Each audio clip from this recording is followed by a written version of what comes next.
జిల్లాలో ప్రజా సమస్యల పరిష్కారానికి కాంగ్రెస్ పార్టీ నేతలు ముందుకొచ్చారు. కాణిపాకం వరసిద్ధి వినాయక స్వామి దేవస్థానంలో పార్కింగ్ టెండర్ కలెక్టర్ను కలిసి వినతి పత్రం సమర్పించారు. సెలవులు వరుసగా రావడంతో టెండర్దారులు డీడీలు తీసుకోలేక ఇబ్బందులు పడుతున్నారని నేతలు పలు వివరించారు. ఈ నేపథ్యంలో టెండర్ గడువును మరో 3 రోజుల పాటు పొడిగించాలని కోరారు. ఇలా గడువు పెంచితే మరిన్ని టెండర్దారులు పాల్గొనే అవకాశం ఉండి దేవస్థానానికి అధిక ఆదాయం వచ్చే అవకాశం ఉందని కాంగ్రెస్ నాయకులు తెలిపారు. ఈ అంశంపై కలెక్టర్ సానుకూలంగా స్పందిస్తూ అవకాశం ఉంటే పరిశీలించి నిర్ణయం తీసుకుంటామని హామీ ఇచ్చినట్లు సమాచారం. ఈ కార్యక్రమంలో కాంగ్రెస్ పార్టీ నాయకులు పాల్గొన్నారు. గ్రామ పంచాయతీలో వెలసి ఉన్న వరసిద్ధి ప్రాంగణంలో పార్కింగ్కు ఓపెన్ యాక్షన్ టెండర్ పిలవడం జరుగుతోంది. దాంట్లో భాగంగా ఈరోజు 23వ తేదీన 10 గంటల నుంచి 11 గంటల వరకు టెండర్లు స్వీకరించడము, వెంటనే 11 గంటలకే యాక్షన్ మొదలు పెట్టడము అని వాళ్ళు నోటీసులు ఇవ్వడం జరిగింది. అయితే ఈ యాక్షన్లో పాల్గొనడానికి 25 లక్షల రూపాయలు డీడీని సమర్పించవలసినదిగా వాళ్ళు కోరి ఉన్నారు. అయితే గత 3 రోజులుగా 20వ తేదీ, 21వ తేదీ, 22వ తేదీ 3 రోజులు వరుసగా సెలవులు రావడము, ప్రభుత్వ సెలవులు రావడము, అదేవిధంగా బ్యాంకులు కూడా లేని కారణంగా చాలామంది ఉత్సాహవంతులైనటువంటి టెండర్దారులు డీడీలు తీయలేని పరిస్థితి ఏర్పడింది.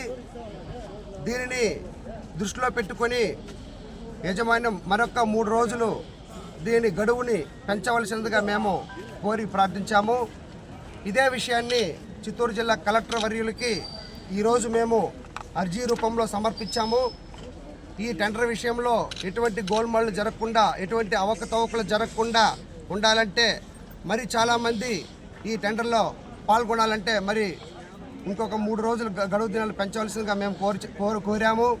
కలెక్టర్ గారు సానుకూలంగా స్పందించారు. మరొక 3 రోజులు గడువు దినాలు ఇస్తే ఇంకా చాలామంది డిపాజిట్లు కట్టి టెండర్లలో పాల్గొంటారు. తద్వారా వినాయకుని ఆదాయం చాలా పెరిగే అవకాశం ఉంది.